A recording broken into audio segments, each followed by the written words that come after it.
Hello and welcome to Mono Green Stompy. So this deck is all about playing efficiently costed creatures and pumping them up to smash our opponent's face in. We also have disruption in the form of Winter Orb. Playing this card main deck can really catch some people by surprise, especially the mana hungry decks that need to play big spells. So these are the most common creatures that you'll see in almost every deck.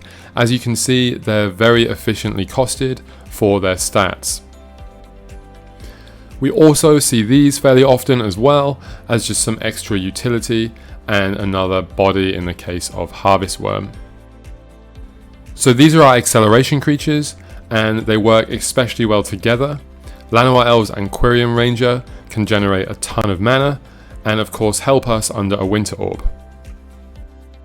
These are the pump spells we use to beef our creatures up. Rancor is definitely the best because it's very cheap and it comes back if the creature dies. But Elephant Guide is also great, so is Giant Growth. And Bounty of the Hunt can really catch people from nowhere because it's a very unusual card that doesn't really see play anywhere else and people don't expect it. So we played 10 lands, which is not very many at all, but we also have Land Grant, which effectively means we're playing 14. And the reason for this is most of our spells cost 1 mana. We really don't want to flood out. We have to make the most of what we've got.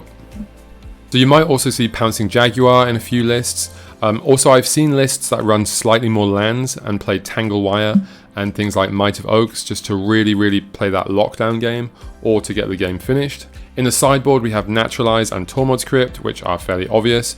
We also have Hidden Gibbons, which is excellent against instant speed cards, even to the point where several lists play that in the main deck. And then we've got some other free creatures against blue decks. So when playing against this deck, Rogue Elephant is definitely one of the scarier creatures as it's the biggest. Rancor is also really good, but you mostly need to just watch out for Winter Orb. Winter Orb can completely shut your game plan down while they just beat your face with green creatures. So some of the best ways to combat this: lots of targeted removal, big sweepers, or your own massive creatures. There's also some hate cards, such as Humility or Dystopia. Dystopia is brutal against our deck and we actually need a Rancor to get around the sacrificing stuff, because obviously Rancor comes back to our hand. We're firmly an aggro deck.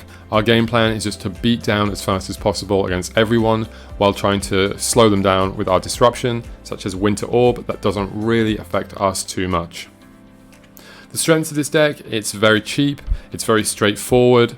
It's a Winter Orb deck, which means some decks are completely unprepared for that kind of strategy, especially in the main deck. It's fast and has some resilience, but it is extremely fair. We have no removal, sweepers can take us out, we're not so good in the long game, and some of those hate cards can be brutal. Here's an example list, but of course, as always, I do recommend you check out TC decks because they have a ton more lists on there. And these videos do take me a while to make, so if you like them, please do subscribe and thank you for watching.